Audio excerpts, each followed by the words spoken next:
Hello guys, welcome back to my YouTube channel. In case you are watching this video for the first time, please consider clicking that subscription button and don't forget to turn your notification bell so that every time you get updated or you get notified when I upload a new video.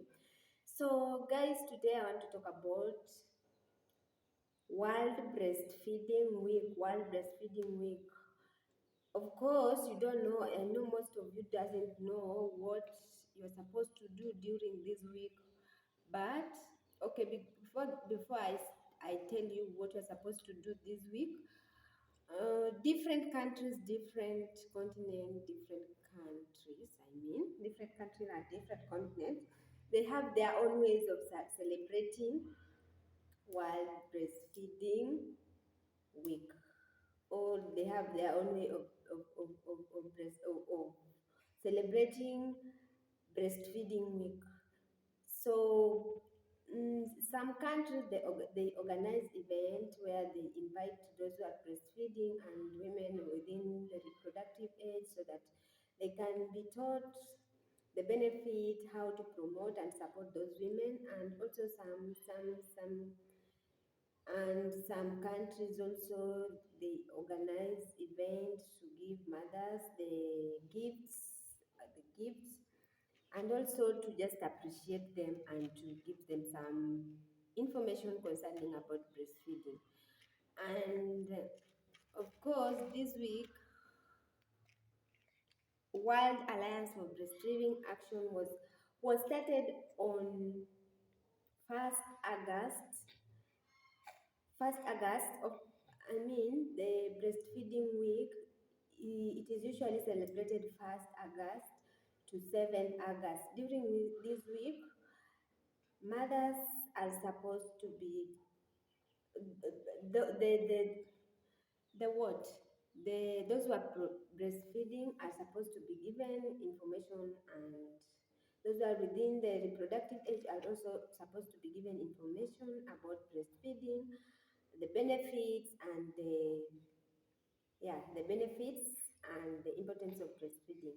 I think it is the same thing. And also to promote this day, to acknowledge this week, and so many things are supposed to be done this week. The theme of this week is only to educate, support, and to promote mothers who are breastfeeding. So I know most of you are wondering, or they don't know the benefits of breastfeeding. Breastfeeding has a lot of benefits to the baby and also to the mother. And before I tell you what are the benefits of breastfeeding, I want to say that some of you, they don't know how to breastfeed. How do you breastfeed your baby? You're supposed to breastfeed your baby when you are looking at your baby. When you are using the left breast, the left hand should hold the baby up to the buttocks, and your tummy and the tummy of the baby should touch each other. And this hand, which is not breastfeeding or which is not holding the baby, it's supposed to support the breast, and you are supposed to breastfeed your baby when you are looking the eyes of your baby and you are controlling the breast so that you avoid choking the baby, and you also concentrate it and enhance concentration when you are breastfeeding. So what are some of the benefits of breastfeeding? There are so many benefits of breastfeeding. That is why the government has put aside this week to celebrate it, or to acknowledge this week, or to acknowledge mothers who are breastfeeding and those who are within the reproductive age. What is the range of reproductive age? The reproductive age usually starts from, the list is 12, 12. Some books on some research say 12 to 45. Some say 8 years to 45 years. But it depends, because when you started your menarche earlier, you will you will start your menopause also earlier. So it depends with an individual. That is when. But I don't think if there is somebody who can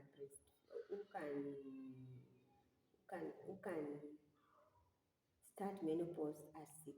But maybe there are rare cases, of course. Nothing is impossible under the sun. So the reproductive age, the average age is 12 to 45 years. And within that range or within that circle is where we get mothers who are breastfeeding. That is why when we are educating those who are breastfeeding, we are supposed to include those who are also within the range or who are supposed to who will be giving birth in near future or who are planning to give birth. So what are the benefits of breastfeeding? Breastfeeding, as I have said, has a lot of benefits. Number one, it reduces cancers. It reduces chances of cancer. A lot of girls or ladies usually doesn't want to breastfeed their babies because they have some of the notion that the breast will fall. Of course, that is how the human body should be. So you cannot do anything about it. So just breastfeed your baby because it has some benefits to you and also to your baby. I've said number one is it reduces chances of some cancers such as ovarian cancer and the breast cancer itself. If you are breastfeeding, they usually say those who breastfeed their baby or who have given birth three and above, those who have given more than 3 times has low chances of getting ovarian cancer and breast cancer. So breastfeeding has that benefit. If you breastfeed your baby very well, you are reducing the chances of getting cancers, especially ovarian cancer and breast cancer. The second one is it creates bonding. When you are breastfeeding your baby, the time you are looking inside the eyes of your baby and you're communicating to your baby, you create some bond between you and your baby. And you get that those who breastfed for the longest period of time, they usually have a strong bond with their mothers, and they can confirm in the comment section, please. So another thing is cost effective. There is nowhere you will go and buy breast milk. Breast milk is readily available, and so long as you've given birth, it is always there. Sorry. Another thing, it is environmental friendly.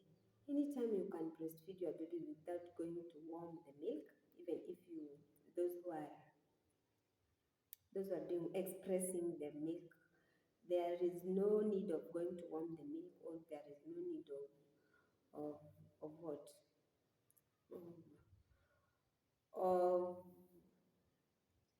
making the milk to become cold. I don't have the word. So another thing, it has all the nutrients. It has all the carbohydrates, it has all the proteins, it has all the vitamins, the minerals, it has all the nutrients that the baby may need. It has all those nutrients. That is why even those who are sick, those who are having HIV, or those who are positive, mothers who are positive HIV, positive, we always encourage them to breastfeed their baby as they take prophylaxis to prevent infection. Another thing it has, it reduces, it induces oxytocin production, and oxytocin production help in the uterus contraction. When you breastfeed your baby well, you get that some mothers or some women usually complain that after giving birth, the abdomen usually have no, the abdomen usually become big because some of them, I'm not saying all of them, but some of them did not breastfeed their baby. They did not breastfeed their baby. That is why you get that after giving birth, you get that a woman will have a big tummy. But if you breastfeed your baby well, it will induce the secretion of oxytocin, and oxytocin will help in the uterine contraction, and the uterus will come into its normal shape or place very easily. Another thing, breastfeeding can be used as a form of contraceptive or family planning. Usually, they say that when you are breastfeeding, you are reducing the production of estrogen and estrogen, luteinizing hormone, and the hormones that are responsible for ovulation. When you are breastfeeding, you are reducing the chances of ovulation. So when you are breastfeeding your baby, you can use that as a way of family planning. And for this to happen, you have to exclusive breastfeed your baby, and also you must have been you have not started your monthly period when you have given birth, and usually it is effective within within 6 months after delivery. Another thing, it promotes immunity. When you get that, those who are breastfed, or the infant who are breastfed well, usually have strong immunity. Their body can easily fight so many infections without any problem. Usually they don't get sick easily. They their body usually fight against infection so easily. And also breastfeeding, it if you breastfeed your baby, it is easily digestible. That milk is easily digestible. You get that when the infant is still young, the digestive system is also not well developed that can digest other foods, and therefore you get that this breast milk is easily digestible. That is why it is what it is encouraged. It is what am I saying? It is that is why it's always advised that the baby should breastfeed up to 6 months before you start introducing other foods or other meals. I think those are some of the benefits of breastfeeding, and if you think you have left one or two or three without saying, you can comment down there. So, guys, this week you can promote your mothers who are breastfeeding. You can give them gifts. You can educate them. Some of them doesn't have the knowledge of the importance of breastfeeding, whichever, of breastfeeding. You can also encourage those who are within reproductive age that when they give birth, they should breastfeed their baby up to 6 months, I mean 6 months, without introducing any meal, because it has a lot of benefit. Guys, thank you for watching my video. Let's meet in my next video. Bye.